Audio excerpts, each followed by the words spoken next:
Should you give the avoidant a second chance, or should you walk away? It's a really tough question, and it certainly isn't easy.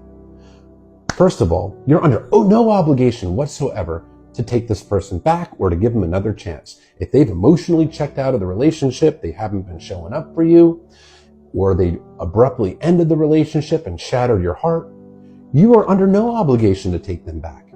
You can absolutely walk away with your head held high and say, it's just not worth the risk.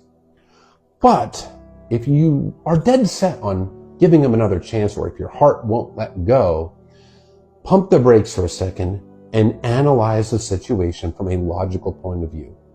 Ask yourself, does giving them a chance make sense? It's like turning on a light switch in your brain and you're turning on that prefrontal cortex, which is the logical, rational part of the brain.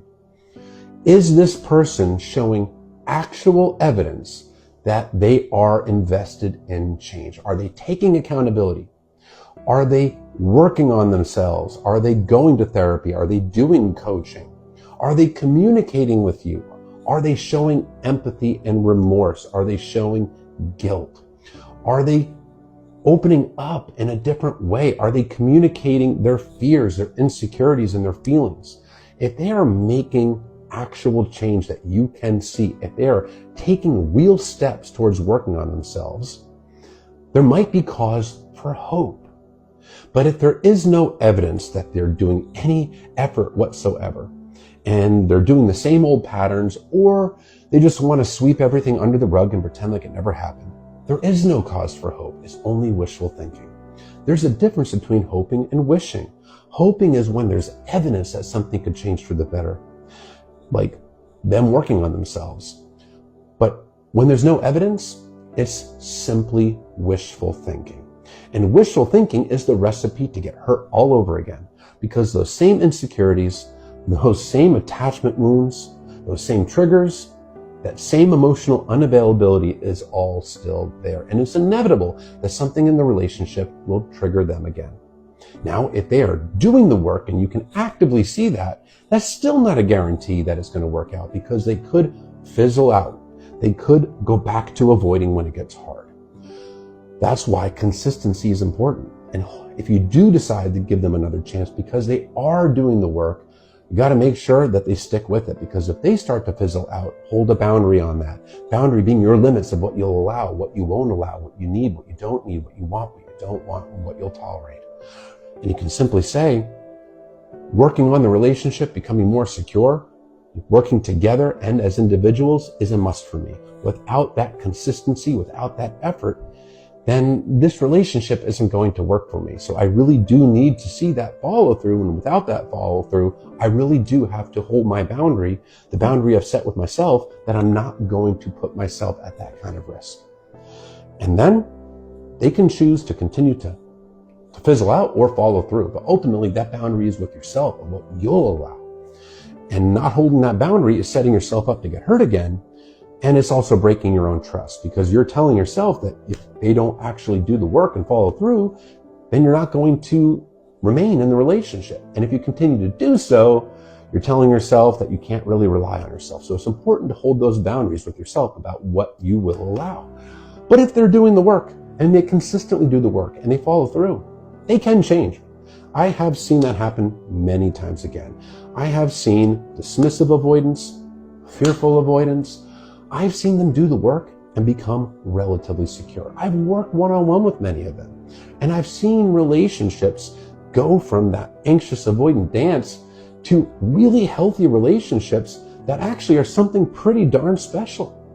But I've also seen them fizzle out and fail and really just end in tragic, heartbreaking ways over and over and over again. Reality is, I've seen them fail far more than I've seen them succeed. But I have seen them succeed. And the success is really conditioned on one important thing.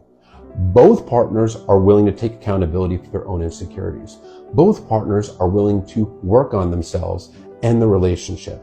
And both partners want it badly enough to follow through, to work on their own issues and get that relationship to a more secure place. When that happens, there's a great chance of success.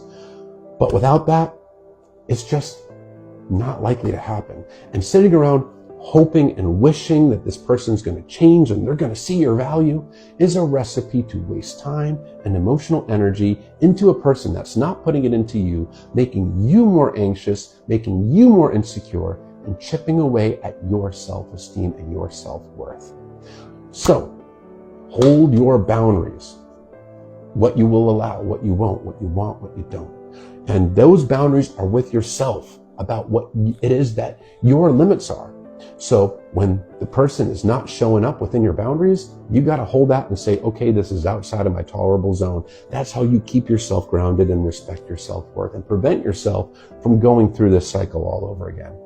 But if they show up for you and operate within your boundaries and consistently follow through, it can absolutely work out. But without that accountability and follow through and self-work, there really is no hope. Okay, so one more thing real quick.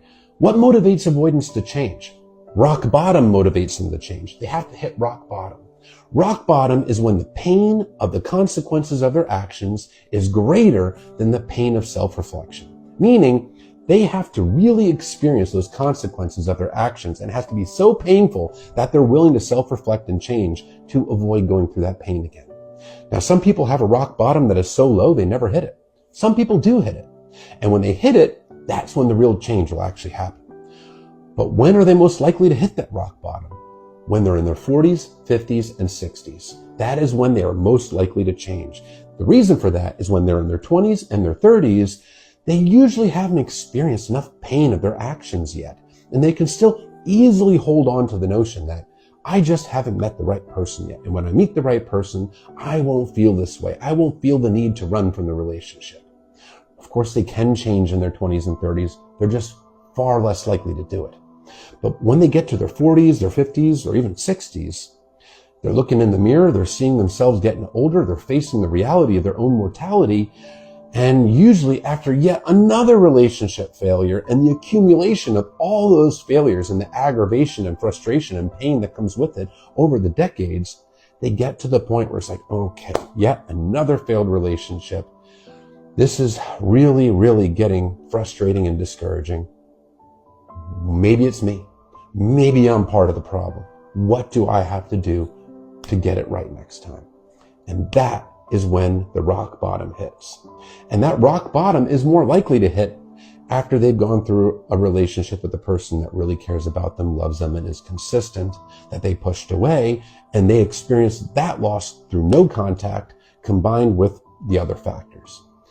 Whether they get there or not is up to them, and you still have to hold your boundaries, but that's really the majority of the circumstances when they do change. I work one-on-one with a lot of avoidants, both fearful and dismissive, and the ones that are really likely to change, the ones that really come to me, generally are in their 40s, 50s, and 60s. So that's when it's most likely to happen.